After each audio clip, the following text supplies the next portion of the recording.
Halo, kembali lagi di YouTube channel ini untuk membahas soal-soal TPS pengetahuan kuantitatif. Nah, pada kesempatan kali ini kita akan membahas 5 soal menggunakan bahasa Indonesia. Nah, tapi sebelum kita masuk ke pembahasan soal, mohon dukungan untuk channel YouTube ini dengan berupa menekan tombol subscribe terlebih dahulu sebelum nonton kelanjutan videonya.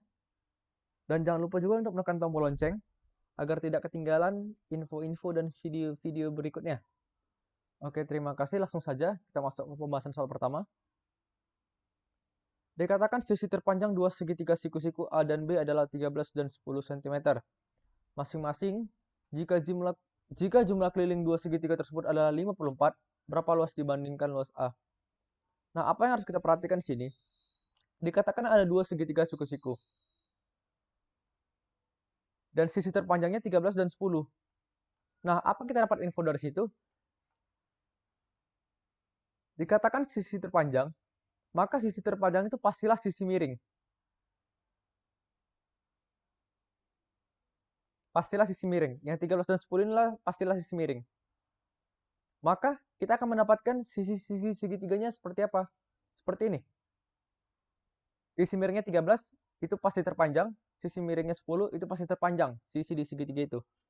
Nah, kenapa sisi yang lainnya kita dapat 12 dan 5, sisi yang lainnya dapat 8 dan 6. Ini menggunakan triple Pythagoras. Kak, kenapa harus menggunakan triple Pythagoras pada permasalahan ini? Kenapa? Bukannya 13 itu bisa dari banyak kombinasi? Ya, benar sekali sebenarnya.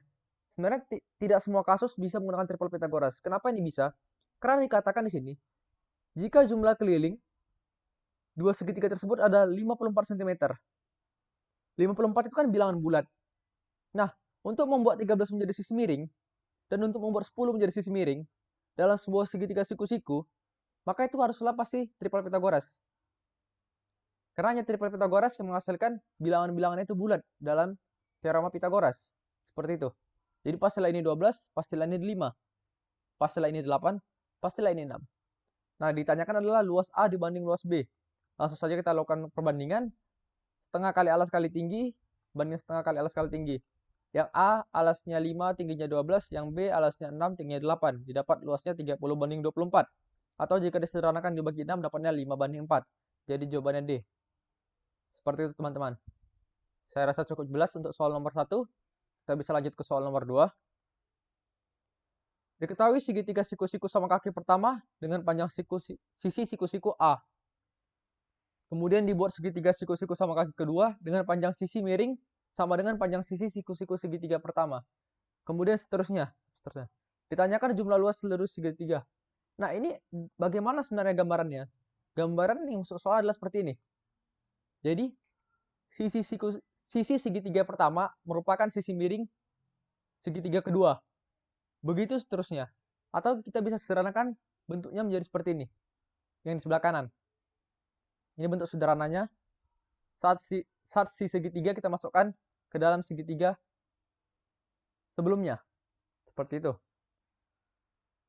Nah, apa yang kita dapat dari sini? Kita misalkan luas segitiga pertama L1 sama dengan L.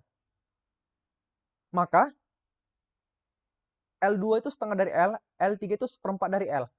Mengapa seperti itu? Itu bisa kita lakukan dari seperti ini. Karena dikatakan segitiga siku-siku sama kaki, jika di sini A, di sini A. Luasnya adalah setengah A kuadrat. Nah, di sini A, sisi miring ini A. Ini X, ini X. Dengan Pythagoras, maka 2X kuadrat sama dengan A kuadrat.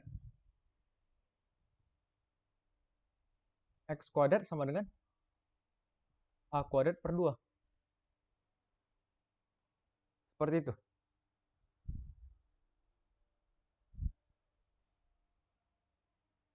Nah, kemudian apa yang kita dapat dari sini? Kita bisa melihat bahwa si X kuadrat itu adalah A kuadrat per 2.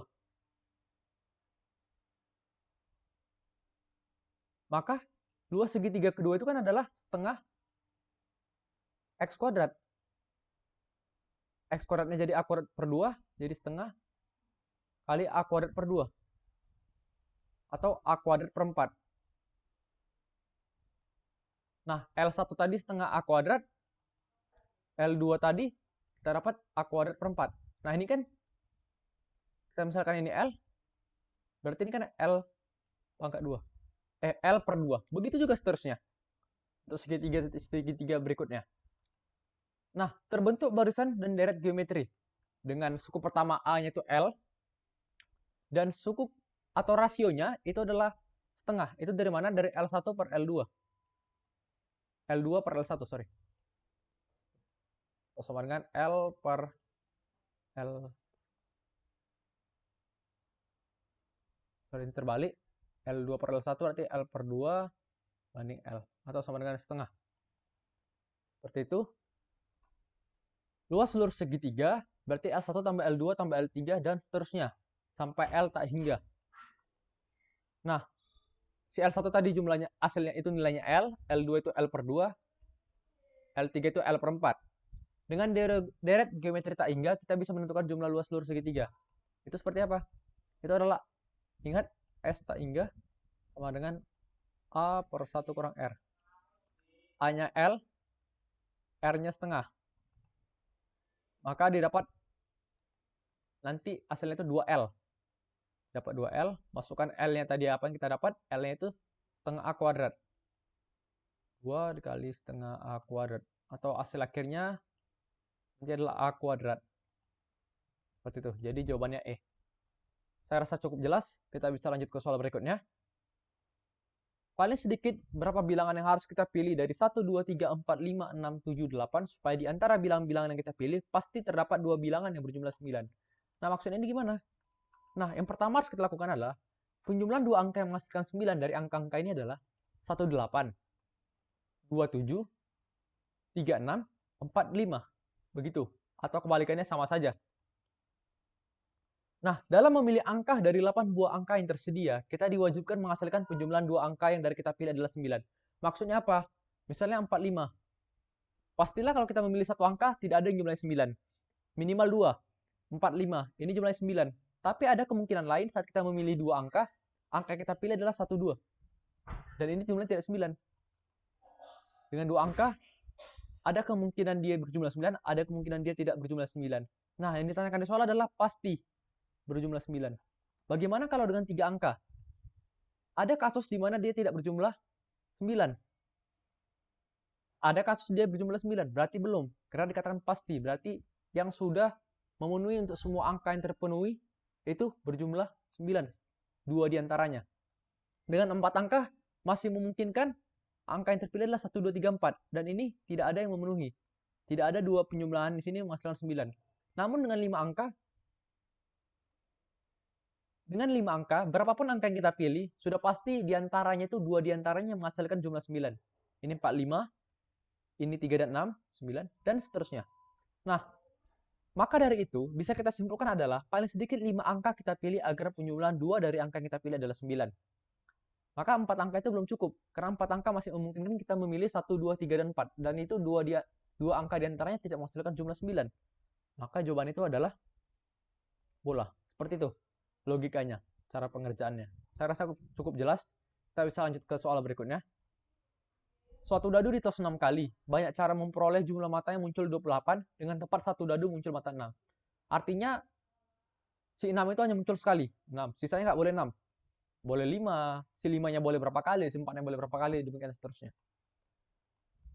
Kemungkinan hasil tos dadu yang jumlahnya 28 dengan 6 muncul satu kali, kombinasi angkanya yang mungkin adalah seperti ini. 6, 5, 5, 5, 5, 2. Ini hasilnya 28. Nah, tetapi kan urutan saat kita mengetos tidak ini aja. Ada banyak cara kita mendapatkannya. Nah, banyak caranya itu berapa? 6 faktorial per 4 faktorial. Ini menggunakan permutasi dengan angka yang sama. Dengan ada nilai yang sama. Kenapa ada 4 faktorial? Karena ada 5. Ada 4 buah nilai 5 yang sama. Seperti itu. Jadi per 4 faktorial. Maka ada 30 cara untuk mendapatkan tos dadu kita, angka-angkanya yang keluar adalah ini. Nah, bagaimana kemungkinan lain yang menghasilkan jumlahnya 28 dengan minimal 1 kali muncul dadu bermata 6? ada lagi angkanya 65543. Ini jumlahnya 28. Banyak cara penyusunannya atau banyak cara kita mendapatkan ini. 6 faktorial per 3 faktorial atau sama dengan 120 cara. Kenapa 3 faktorial? Karena ada 3 buah bilangan 5. Ini kan sama. Ada 3 buah bilangan yang sama, yaitu 5. Permutasi lagi. Kemudian kemungkinan yang terakhir adalah 655444. Ini adalah kemungkinan atau kombinasi angka terakhir yang memungkinkan hasilnya itu 28. Banyak cara penyusunannya adalah 6 faktorial per 2 faktorial kali 3 faktorial. Atau bentuknya seperti ini. 6 faktorial per 2 faktorial dikali 3 faktorial. Nah, ini 2 faktorial dari 5 yang ada 2 kali. Dan 3 faktorial ada 4. Adalah 4 yang muncul 3 kali. Maka 60 cara. Dan stop di sini. Karena tidak ada lagi kemungkinan lain yang jumlahnya 28. Dengan syarat si 6 muncul 1 kali. Tidak ada lagi yang lain. Cukup 3 kemungkinan angka-angka ini yang menghasilkan 28. Nah, jumlah keseluruhan cara tinggal kita jumlahkan. 30 tambah 120 tambah 60 hasilnya adalah 210 cara.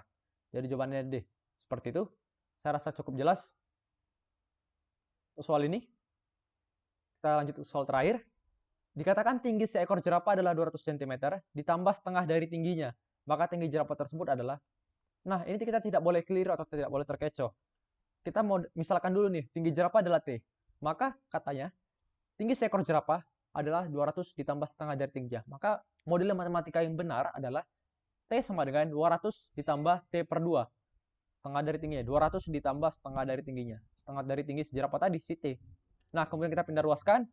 T sama dengan 200 tambah T per 2. Kita pindah ruaskan. Jadi, ini T kurang T per 2 sama dengan 200.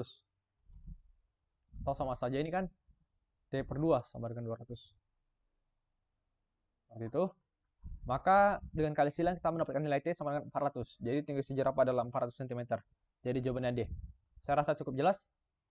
Ya, demikianlah video pembahasan soal kita pada video kali ini. Terima kasih sudah menonton. Semoga bermanfaat.